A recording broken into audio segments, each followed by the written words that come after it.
Kids care emergency children hospital ఆరోగ్యమైన ప్రారంభం భరోసా NICU సంరక్షణలో ఖలీల్వాడి నిజామాబాద్.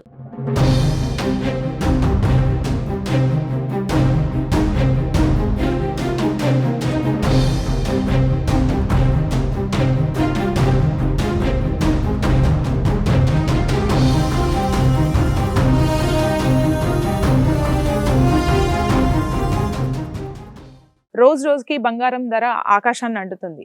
అయితే దొంగలకు ఇదే అదునుగా మారుతుంది. ఆలూరు గ్రామంలో ఒక వ్యక్తి మల్లెల రాము అనే వ్యక్తి ఒక కార్యమై అత్తవారింటికి ఫకీరాబాద్ వెళ్ళాడు. తిరిగి 2వ తారీఖున సాయంత్రం రోజు ఇంటికి చేరేసరికి ఇల్లు గుల్ల చేసి పెట్టిరు దొంగలు.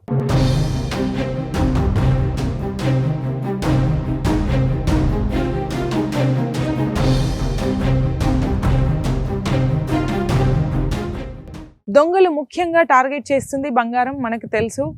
ఇక్కడ 17 తులాల వరకు బంగారాన్ని నగదుని తీసుకొని వెళ్ళినట్టుగా తెలుస్తుంది. మనం ఆస్తులు అమ్మితే ఎట్లాగైతే దస్తావేజులు ఉంటాయో అట్లా బంగారానికి కూడా ఏదైనా ఒక పద్ధతి తెస్తే బాగుండు. మరి అమ్మితే అయినా ఆటోమేటిక్గా దొంగతనం చేసింది వాడు అమ్ముకోవాలి. మరి అమ్ముకుంటే వాడు ఒక పేపర్ ప్రూఫ్ ఏదైనా చూపించగలిగే ఒక టెక్నాలజీ కానీ ఒక పద్ధతి కానీ తెస్తే మరి ఇట్లాంటివి ఏవైనా అరికట్టగలుగుతామో మరి ఏంటో చూడాలి.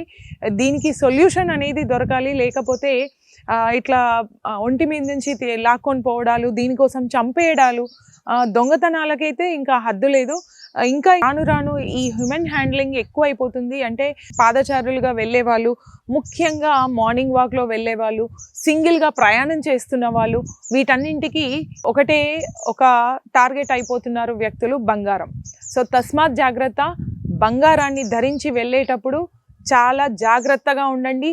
మీతో ఒక సేఫ్గా సెక్యూర్డ్గా ఉన్నాము అనుకుంటే తప్ప బంగారాన్ని ధరించి కానీ ఇంట్లో ఒంటరిగా వదిలిపెట్టి కానీ వెళ్ళవద్దు.